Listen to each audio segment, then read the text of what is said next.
तो बात होने वाली है टू द पॉइंट। सिंगापुर में जॉब ढूंढनी है अपनी प्रोफाइल के हिसाब से, तो उसके लिए क्या करना है, कैसे करना है, मैं शेयर करने वाला हूँ कुछ टिप्स, ट्रिक्स और एक्सपीरियंस आप लोगों के साथ, जो शायद आपको हेल्प कर सकें। तो बात करते हैं स्टार्ट छोटे से इंट्रो के बाद। You're a superhero.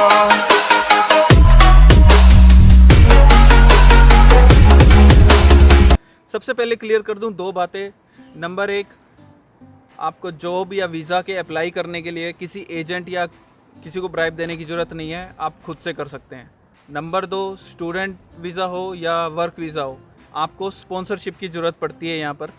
और स्टूडेंट के केस में कॉलेज, और जॉब के केस में आपका एम्प्लॉयर स्पॉन्सर होता है। कोई एजेंट और कोई लाखों रुपए आपके इस चीज़ को बाईपास नहीं कर सकते, तो बीवेयर। अब आते हैं मुद्दे पे और करते हैं जॉब की बात। और देखो यार, मोटे मोटे तीन ही फेस हैं। जॉब अप्लाई करने से पहले का face preparation face, job apply करने वाला फेस एप्लीकेशन फेस, और जॉब अप्लाई करने के बाद परसिस्टेंस फेस या फॉलो अप फेस। ठीक है। और एक बात बता दूं कि मैं बिल्कुल डिटेल में बात नहीं कर पाऊंगा, तो जो सीरियस हैं और इंटरेस्टेड हैं वो मुझसे कॉन्टैक्ट कर लेना कोई गाइडेंस या डिटेल के लिए। तो फेज़ 1 है प्रिपरेशन फेज़, जिसमें आपको दो इम्पोर्टेंट काम करने हैं। नंबर एक, चेक योर एलिजिबिलिटी।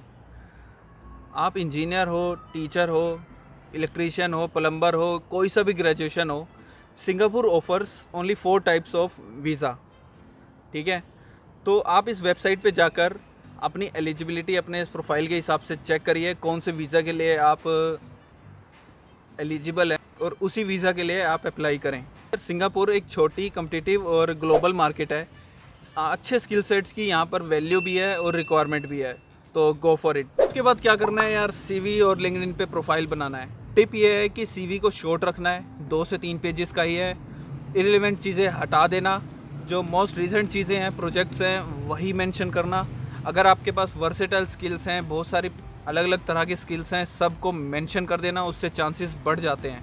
लिंक्डइन के लिए ये है कि यार फ़ोटो ज़रूर लगा देना, जितनी डिटेल है, ब्लॉग्स लिखते हो या कुछ भी चीज़ें हैं वो मेंशन कर देना। लिंक्डइन को जितना अच्छी तरह प्रोफेशनल बना सकते हो, जितनी बढ़िया बना सकते हो प्रोफाइल, एकदम अपडेट कर देना। और इतना काम करने के बाद आता है फेज़ 2, और अब होगा खेल शुरू।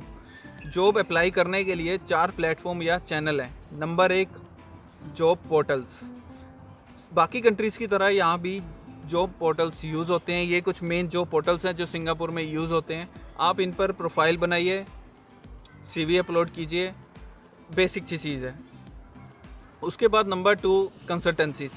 सिंगापुर में मोस्टली पीपल कंसल्टेंसीज और कॉन्ट्रैक्ट पे जॉब कर रहे हैं, तो इनसे कॉन्टैक्ट कर सकते हैं, इनके वेबसाइट वगैरह पे सीवी अपलोड कर सकते हैं, और की मेल आईडी आपको मिल जाएगी और आप उन पे ईमेल भी कर सकते हैं अपना सीवी। उसके बाद तीसरा पॉइंट है लिंक्डइन।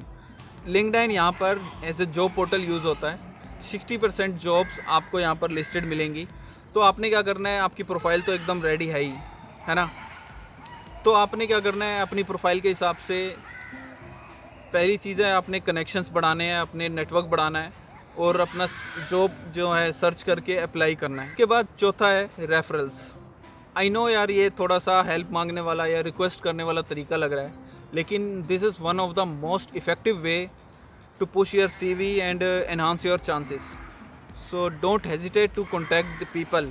तो अपने फ्रेंड्स, एलुमनी नेटवर्क, लिंक्डइन के कॉन्टैक्ट्स, इनसे कॉन्टैक्ट करके आप अपना CV रेफ़र करने को कहो, और अपने कनेक्शंस भी बढ़ाते रहो। और लिंक्डइन पर HR हो, सेम प्रोफाइल के लोग हों, don't hesitate to contact them, बस रेफ़र करने को कहो। ये बात ध्यान रखो कि सिंगापुर में मोस्टली लोग रेफर्स के थ्रू ही जॉब स्विच करते हैं, मैंने खुद ऐसे ही किया है। तो अब आता है फेज़ 3। प्रोफाइल बन गई, अप्लाई कर दिया, लेकिन काम यहाँ पर ख़त्म नहीं हुआ बॉस। अभी आपको 2 काम और करने हैं। Number 1, persistence. ये जो लिंक्डइन पे कनेक्शन बढ़ाना, जॉब अप्लाई करना, ये रेगुलरली करना है। ठीक है। शुरुआत में आपको हो सकता है फ्रूटफुल ना लगे, रिटर्न्स ना दिखें, रिजल्ट्स ना दिखें, लेकिन कंटिन्यू रहना चाहिए और डिसअपॉइंट और डिमोटिवेट नहीं होना है। उसके बाद नंबर 2 है, हैव पेशेंस। ऐसा मैं इसलिए कह रहा हूँ क्योंकि सिंगापुर में फॉरेनर्स का हायर होना एक लेंथी प्रोसेस है, कॉम्प्लिकेटेड प्रोसेस है, तो उसमें कई बार 2 से 3 महीने लग जाते हैं। और दूसरा फैक्टर ये है यार, यहाँ पर जो एम्प्लॉयर है यहाँ पर वर्क फोर्स रेशो उनको मेंटेन करके रखना पड़ता है।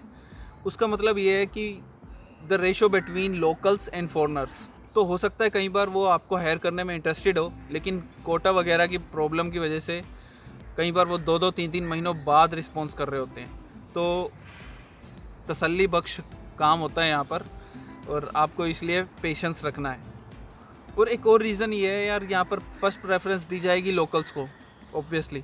उसके बाद उन लोगों को जो ऑलरेडी सिंगापुर में है और उनके पास एक वर्क वीज़ा है, और उसके बाद वो लोग जो सिंगापुर आने के लिए इंटरेस्टेड हैं, फॉरेनर्स लोग जो फ़ॉरेन में ही बैठे हैं। तो इसलिए वैकेंसीज़ कम है, कंपटीशन हद से भी ज़्यादा है।